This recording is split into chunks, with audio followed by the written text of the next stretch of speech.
आज दुनिया के अलग अलग देशों के बीच हिंसा और संघर्ष एक आम बात हो गई है, जिस वजह से मानव जाति बड़े पैमाने पर विनाशकारी हथियारों का उत्पादन कर रही है, जिसमें लगभग दुनिया का हर देश शामिल है।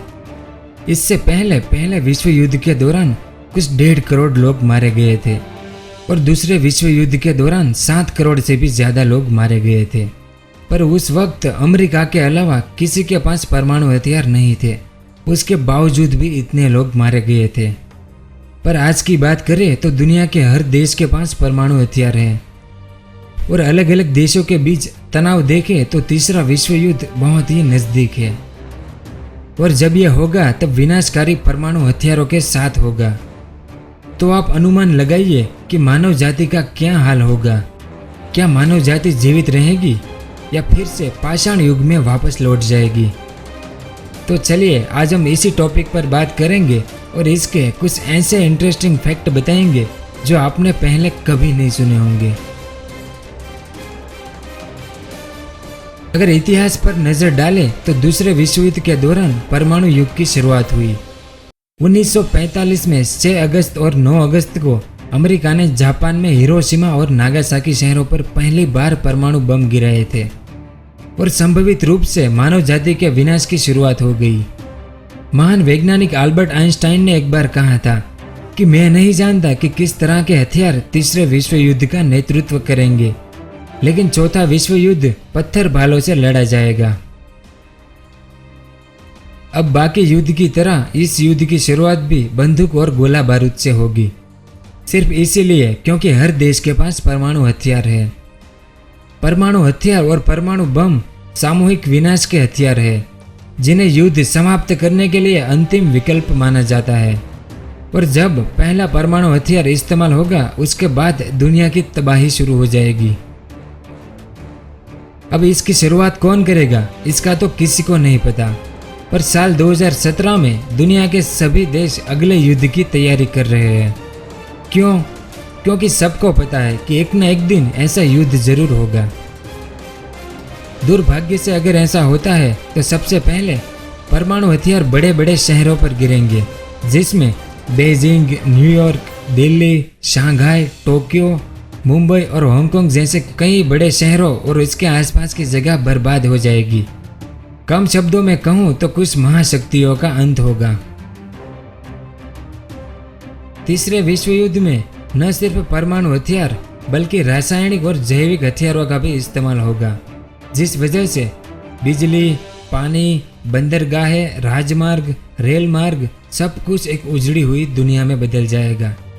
और जब लाखों लाशों को दफनाने के लिए कोई नहीं होगा तब शायद महामारी फैल जाएगी और बची हुई मानव जाति फिर से मध्यकालीन युग में वापस लौट जाएगी। दुनिया के 90% परमाणु हथियार सिर्फ अमेरिका और रशिया के पास है और इन दोनों के बीच कभी शांति समझौता नहीं हुआ। तो ऐसे में दोनों देशों के लाखों लोगों की मौत होगी और वातावरण में धूल की वजह से युद्ध के बाद कई सालों तक ठंडा तापमान रहेगा और दोनों देशों को खतरनाक रेडिएशन से निपटना पड़ेगा। मतलब कि ऐसा उन सभी देशों में होगा जहां पर परमाणु हथियार गिरेगा। तो आप कल्पना कर सकते हैं कि उसके बाद दुनिया कैसी दिखाई देगी। हम सब मर चुके होंगे। अगर आपको यह नज़ारा देखना है तो टॉम क्रूज की फिल्म ओब्लिवियन के पहले 10 मिनट देखें। वैसे यह फिल्म वर्ल्ड वॉर 3 के बारे में नहीं है, पर इसके सीन कुछ ऐसे हैं जिनकी मैंने बात की। इसके अलावा सभी महाद्वीपों को रेगिस्तान में बदल दिया जाएगा, जो विनाशकारी परमाणु हथियारों की वजह से राख में तब्दील हो जाएगा, जिसमें इंसानों के साथ पेड़ पौधे और जानवर भी मारे जाएंगे। अब इसका असर कहां पर नहीं होगा?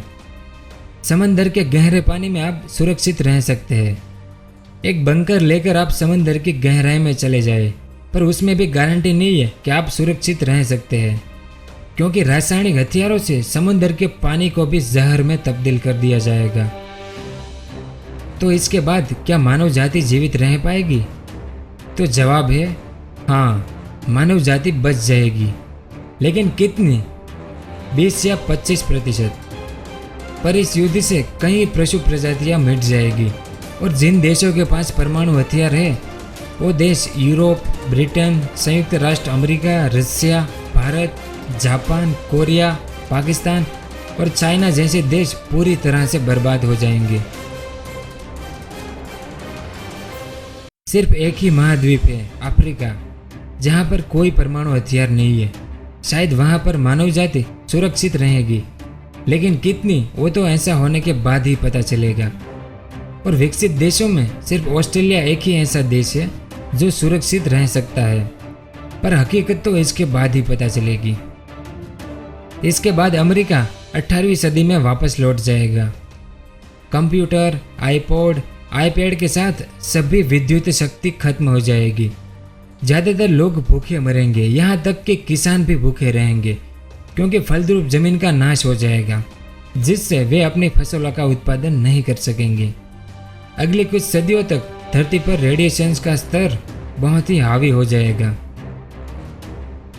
दुनिया के राजनेताओं को यह भी नहीं पता कि एक बम फटने से कितना नुकसान होगा, और जो लोग ये जानते हैं उसे मजबूरन उनका ऑर्डर मानना पड़ेगा। और कुछ परमाणु मिसाइलों की शुरुआत के बाद ज़्यादातर देशों को यह महसूस होगा कि बम कितना भयंकर होता है। शायद इसीलिए 21वीं सदी के महान वैज्ञानिक स्टीफन हॉकिंस ने हाल ही में कहा था कि 100 साल के अंदर धरती को खाली कर दे और रहने के लिए कोई दूसरे ग्रह पर चले जाए। शायद तभी मानव जाति सुरक्षित रह पाएगी। तो ये था आज का ज्ञान। वीडियो कैसा लगा नीचे कमेंट करके जरूर बताएं। और अगर आपको इस तरह के वीडियो पसंद है तो इस चैनल को सब्सक्राइब कीजिए और मज़ा लीजिए। वीडियो देखने के लिए बहुत बहुत धन्यवाद। जय हिंद।